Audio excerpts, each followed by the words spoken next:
This is the Ecommerce Braintrust, a podcast about building momentum online for established consumer brands. Join our hosts and their expert guests for high-level conversations about e-commerce strategies, trends, and innovations. Access our Braintrust and boost your brand's e-commerce potential. Welcome to the Ecommerce Braintrust podcast. I'm Julie Spear, Head of Retail Marketplace Services at Acadia. Alongside me today, I have Jordan Ripley, Director of Retail Operations at Acadia. And today we're joined by our friend of the show and frequent guest, Russ Dieringer of Stratably, a research firm providing unbiased insights on how to do better business with Amazon and its peers. For this episode, we'll be diving into launching products on Amazon. It's something that a lot of people claim to have a secret sauce around, but I've seen very little holistic industry research on it. So luckily, Russ and the Stratably team have stepped up to enlighten us all. So with that, welcome, Russ. I apologize for the stumble to Ross. It's great to have you on the show. Hey, Julie. Hey, Jordan. Yeah, thanks for having me. I know you work closely with a Ross, so, it's understandable. He'll be delighted he gets a shout out on today. Yeah, he's getting a shout out. He didn't know he was going to get a shout out, but he's getting it. Yeah. That Ross, he sneaks into all conversations, Well, let's dig in today. Product launches, getting them right is such a hard thing to do. And it's so critical for brands because there's a lot of risk involved in launching a product. And often it's hard to get expectations right for a brand as well in terms of ramp up period, what the investment is needed. What were you hoping to accomplish when you set out to collect research and write this report? Yeah, so riffing off of what you said at the beginning where, there's a lot of secret hacks and that sort of thing to launching products, we wanted to just examine the topic and sort of demystify if there are any of those secret hacks that really exist out there or not, and put everything into one comprehensive report. I feel like you have a lot of sort of disparate data around Amazon advertising or maybe some of the tools like Born to Run or something of that nature, but how do these all fit together? So that was the goal, putting it all in one report. And then we felt like it was a worthy topic, particularly this year, just because of how much focus there is inside of consumer brands around product innovation. The last several years, they've been able to rely on price increases to drive top line and bottom line growth. As inflation has ebbed, that lever has gone away. Now the big lever is what can we bring to market at full price that is going to resonate with the consumer. So innovation has picked up, including on Amazon. So the topic is as relevant as ever, and it's as challenging as ever because a lot of all of our clients, as an example, Amazon is one of many of their customers, and it's very, very unique in terms of the experience when you launch a product on it. If you launch a product inside of an omni-channel retailer and you've got store distribution, they're going to order big quantities. You're going to see that foot traffic inside that store impact that new product almost immediately. On Amazon, very different. They're going to order a few units. You got to drive traffic to it. It's going to start out slow and then build over time as you start that flywheel. So it's just a very different type of retailer to launch with. So for all those reasons, we felt like it was a good topic to cover in a very deep dive, rigorous kind of way. Yeah. The point you made about it being challenging and brands having to sort of relearn this post-inflation as an internal muscle. I'm curious, the research that you put together indicates that up to a third of brands don't even have a consistent, repeatable strategy in place. And I feel like all understand that this is an important part of the business, but perhaps a part of the business that has been neglected. And so I'm just curious, what do you see as the contributing factors to this neglect? Why is this not something that brands have really figured out consistently across your research? Part of it might be due to just a pandemic hangover. During the pandemic for a couple years there with all this supply chain disruption, brands just weren't launching new products. If anything, they were cutting back, SKU rationalization on Amazon and other retailers. So for the last several years, we just haven't had maybe the reps or working that muscle. To your point, I think the big dynamic is that it just requires a lot of cross collaboration in the organization. It takes multiple departments to make this happen. Combined with Amazon's sort of like inside of many brands, it's sort of like this stepchild type of account that's just difficult to work with and different, that sort of thing. And different things need to happen at Amazon for a successful launch compared to a normal type of account. So you put all those, pieces together, and I think that's where you end up with a decent number of brands don't have, much of a strategy, or even the ones that do, they've reported to us, they don't always follow it. So if you're a brand, you're listening and you've got a really strong process in place and you follow that process, you're in the minority. I think only 24% or so of the brands that we benchmarked fall into that. The other 75% don't have a plan, or maybe they do, but they don't follow it. Mm-hmm. Yeah, that's interesting, but a good thing to address. At least this research hopefully calls light to that and puts a plan in place. Yeah, and the launch process is particularly important too, because on Amazon, when you do launch a product, based on our research, talking with brands, talking with agencies and that sort of thing, there is this honeymoon period where for the first 30 to 60 days when you launch a product, you're going to get that product boosted in search results more than you otherwise will after that period. So you really want to hit the ground running with all of the tactics that you need in place in order to do well, because once that period is gone, it's gone. So it's critical, essentially, to have a great start with a product in order to get that flywheel spinning faster on Amazon. And playing off that, the getting started in the best way possible to kind of maximize the impact of that honeymoon period. One of the things that your report goes into is the distinction between the go-to-market strategy for 1P and 3P, really focusing on like how the 3P invests in that go-to-market strategy in a deeper and very distinct way from 1P. Why is it so different for 1P versus 3P brands? We, in the course of the research, we looked at a lot of different research guides that were already out there. And it was interesting. There's such a clear difference or sort of silo between like 3P research guides and like 1P guides. Is sort of interesting to us. But we looked at all because they're all competing on Amazon to try to drive this flywheel.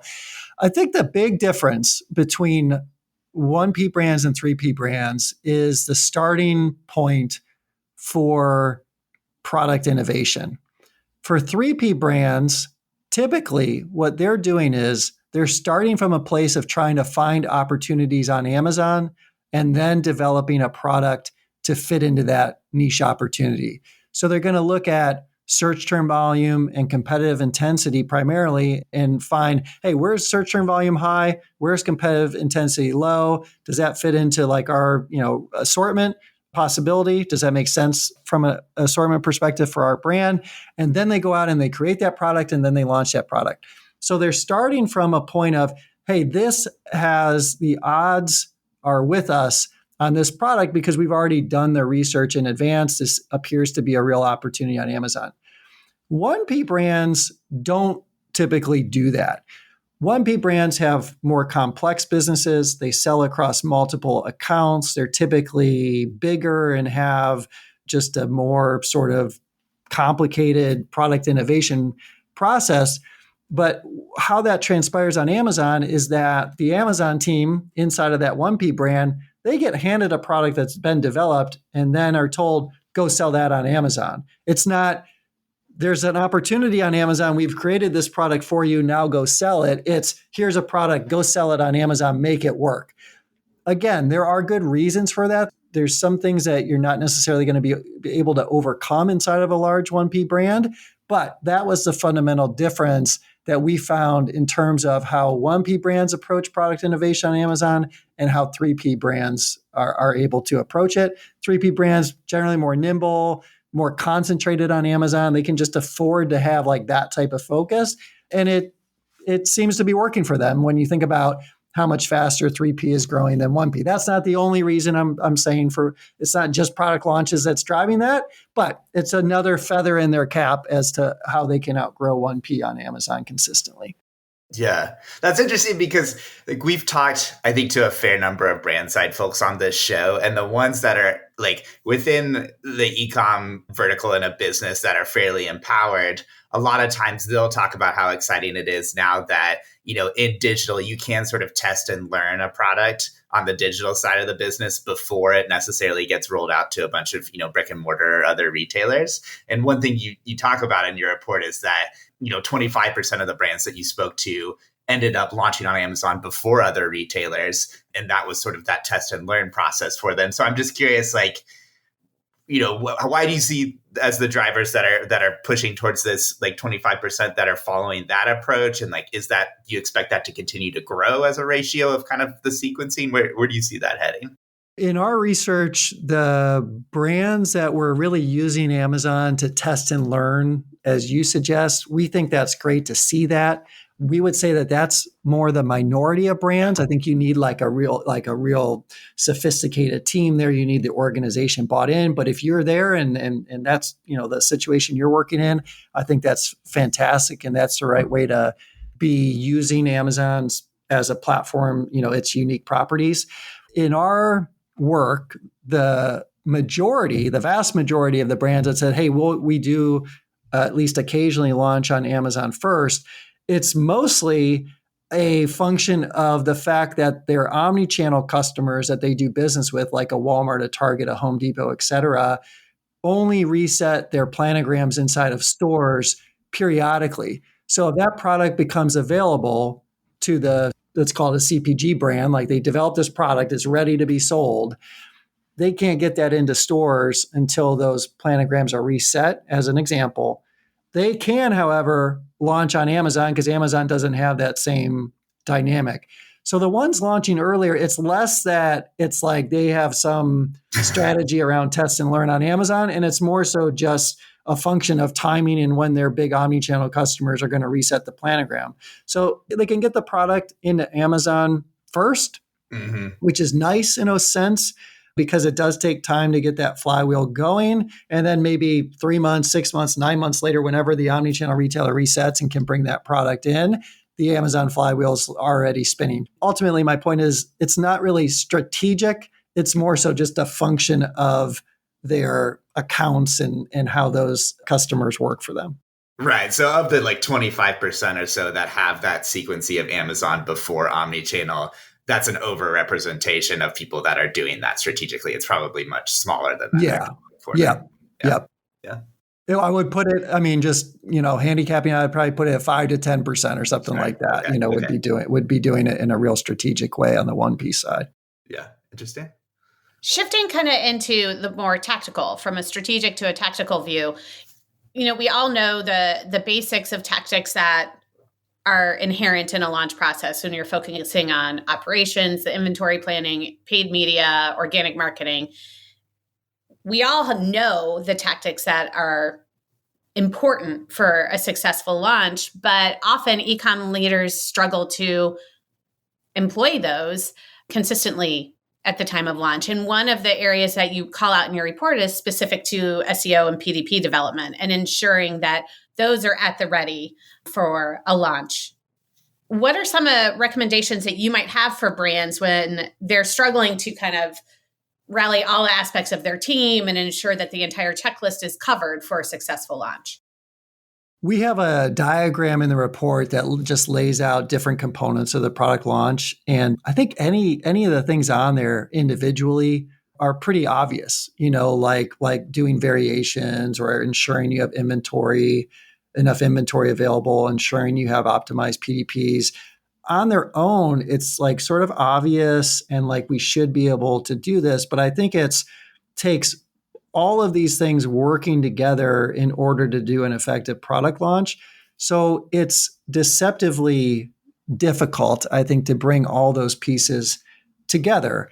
And so it goes back to one of the earlier questions, which is, we have to, first of all, develop a standard process. What are those 14 things that we need to do, or the 10 things, or the 20 things, depending on your organization?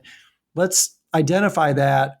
Let's understand and prioritize, like, hey, which ones are the real needle moving things that we absolutely have to make happen? Which departments do we need help in order to make that happen. And then let's identify an individual in the organization to make them responsible for making this happen. I think a lot of times there might be processes in place, but there isn't someone that's like, ultimately, hey, you are in charge of successful product launches on Amazon. You've got to make these 14 components come together. You've got to be the liaison across the organization to make that happen. Sales, marketing, supply chain, whatever the case may be. So I think sometimes, the issue is there's just no one like really, there's no driving force type of individual in the organization that's made responsible for this particular component of Amazon.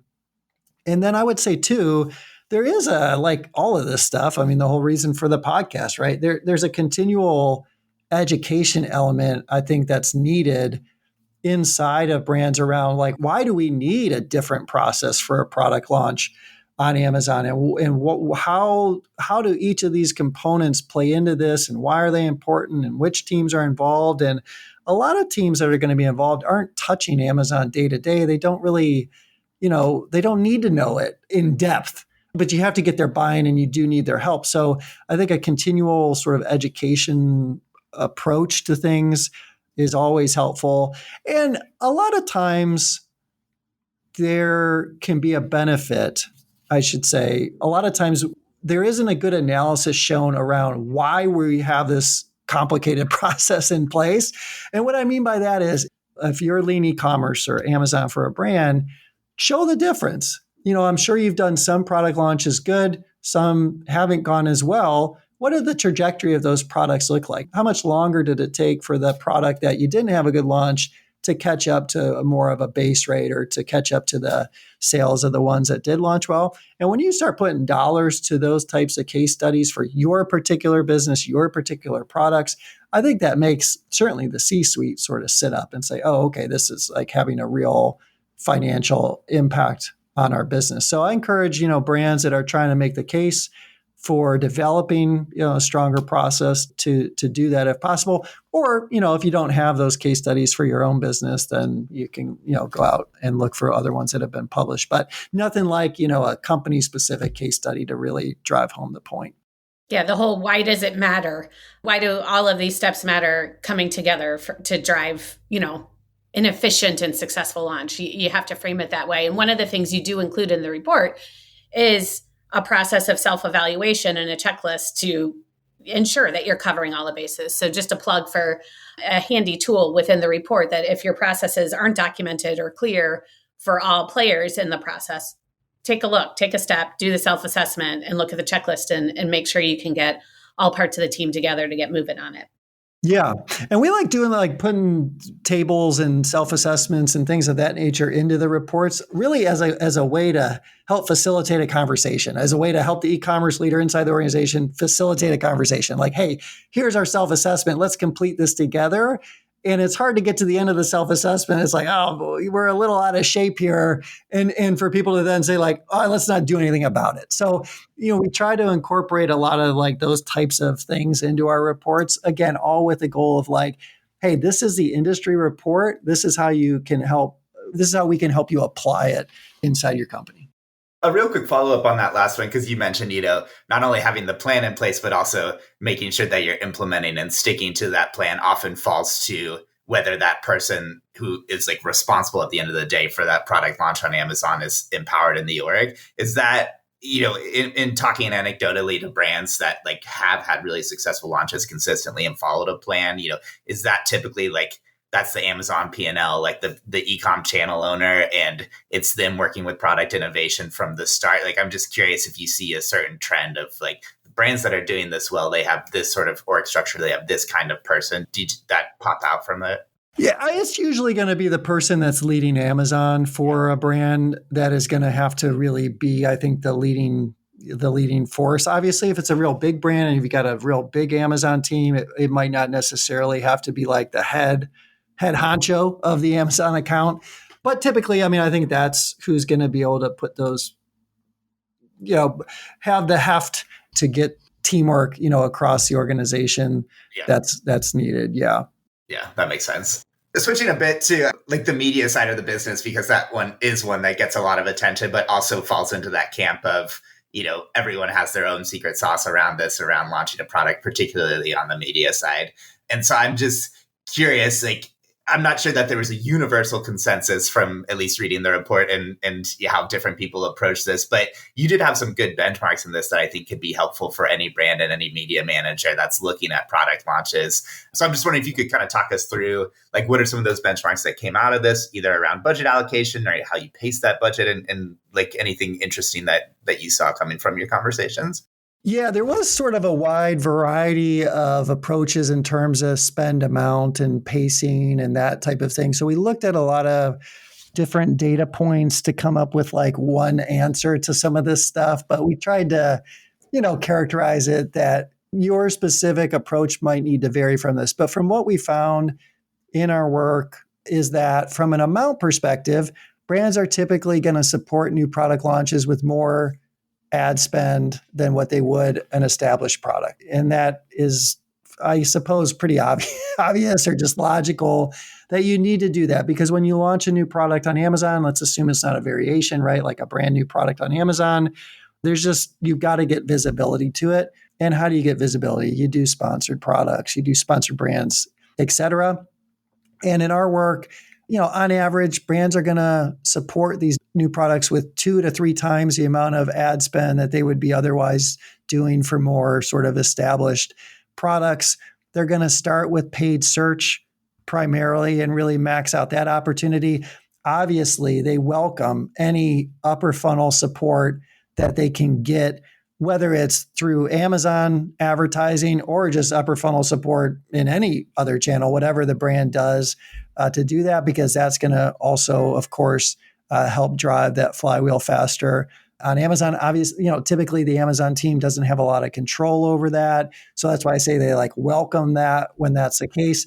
Interestingly, some said in our anecdotally that they won't commit to investing a incremental amount into the advertising, like the 2 to 3 times the normal amount, unless their marketing teams also support it with upper funnel. Like they're committed, they're bought in. Okay, I'm the Amazon lead. All right, then we'll do it too. But if you're not going to do it, then we're not going to do it. So there's a little bit of, I don't know what to call that. But it's like, it's just, I guess I'm bringing it up just as a point of like, if you can get upper funnel spend, then that's great, because that's only going to propel the flywheel that much further. Pacing was interesting. A lot of debate around pacing. Like, do you start right away? Do you wait? I mean, basically what it comes down to, this is where like, there's no secrets. It's just is what it is here, which is how much do you care about ad efficiency? If you care a ton about ad efficiency, then wait, don't go as aggressive in the beginning. If you don't care so much about ad efficiency and you really want to get the sales going faster, then those are the brands that typically, start, right away.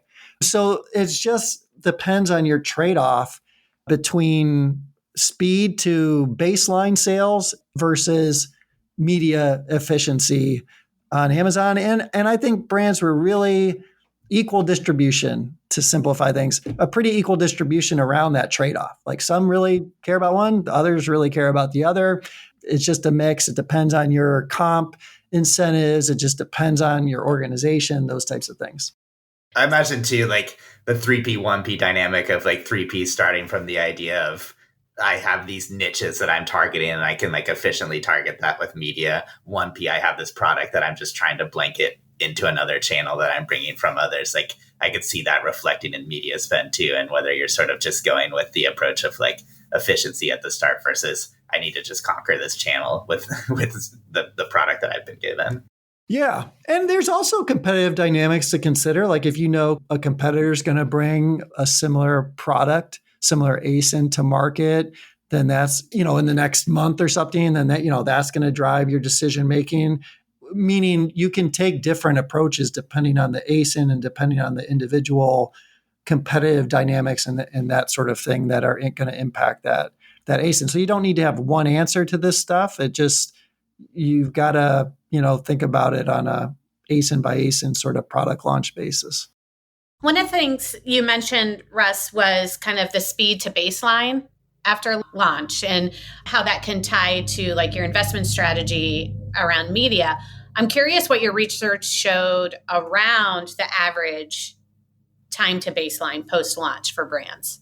We found the average time was around let me say this, the average timeline for like a pretty good product launch, okay, was brands target like 3 to 6 months for that. Mm-hmm. So if you launched it in February, 3 to 6 months later, at that point, that ASIN should be pretty well established, kind of trending towards the baseline amount of what it's going to do. Again, that would be like kind of a good case, kind of scenario. Maybe a base case would be like a 9-month, kind of 9 to 12-month type of thing. And if it's taken beyond that, then that's a problem. Seasonal products are a little bit different.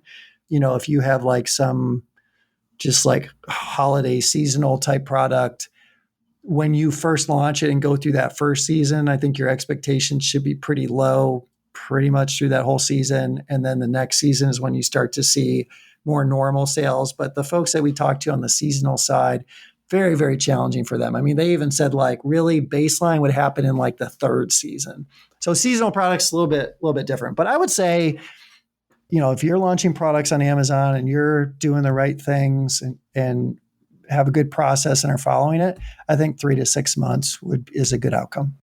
That aligns with our internal data too, looking at brands of a variety of sizes and across categories. We look at, our data has shown around 4 months on average of hitting the baseline, hitting the target post-launch. One of the other, touching on seasonality, did your research dig into or identify like good time of year for launches, what brands should target? Or talking about seasonality, if a brand has a highly seasonal product, how far in advance of that peak season should they launch a new product so that they're kind of spinning the flywheel a bit before prime time? For seasonal products, there's only so much you can do because when you're out of season, you're out of season a little bit. But what I would say is work backwards from that 3 to 6 month time frame of launching a product. And so if you've got a key seasonal period that you want the best chance for this new product, get that thing into the market, 6 months or so in advance and do what you can to give yourself that best shot at the first season.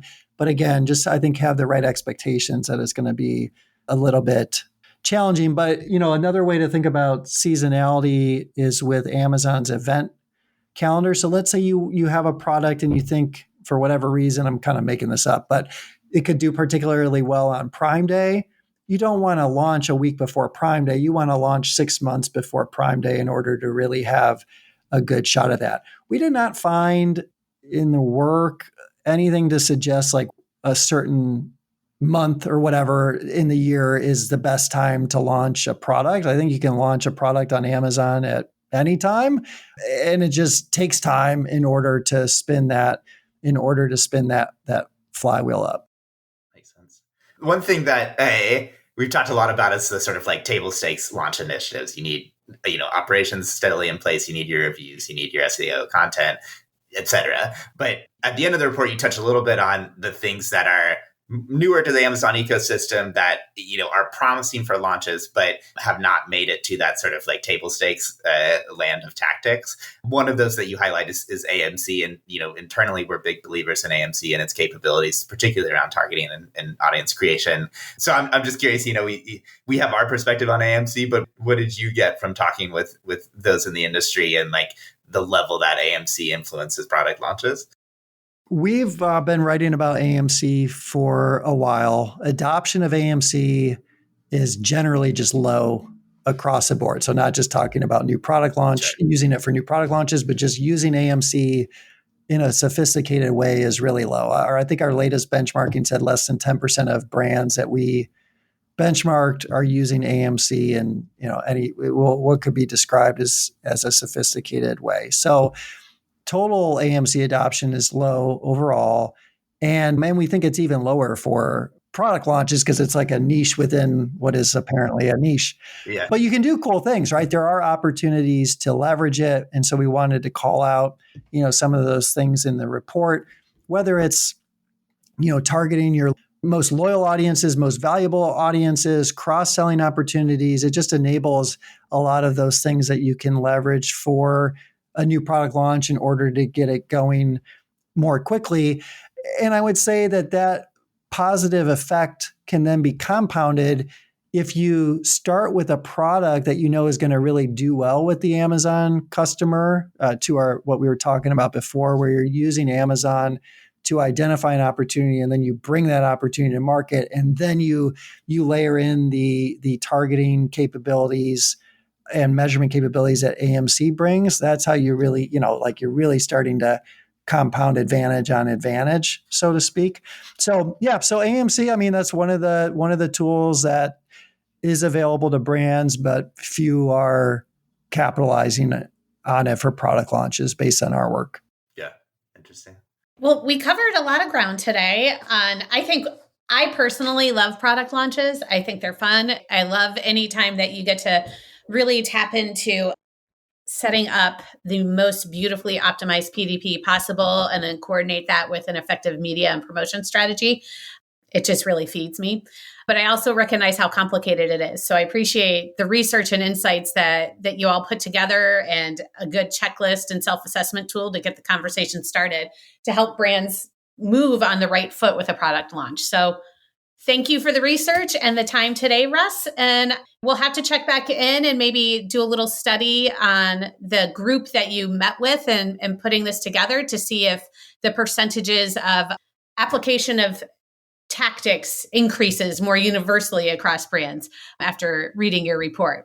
Yeah, we'll see. Well, hopefully at a minimum, it demystifies really what goes into a successful product launch. But no, we had a blast putting it together. And again, a lot of these things on their own, fairly straightforward, but making it all happen inside of a big organization and everything coming together to get these products off to a good start, easier said than done. So we have a lot of empathy for what people are trying to do, and hopefully the report helps them improve their organization and their results. So thanks so much for having me, Julie and Jordan, today on the podcast. Absolutely. Easier said than done. The tagline for selling on Amazon. There you go. Thanks, guys. Thanks, Russ. Thanks, Julie. Thanks.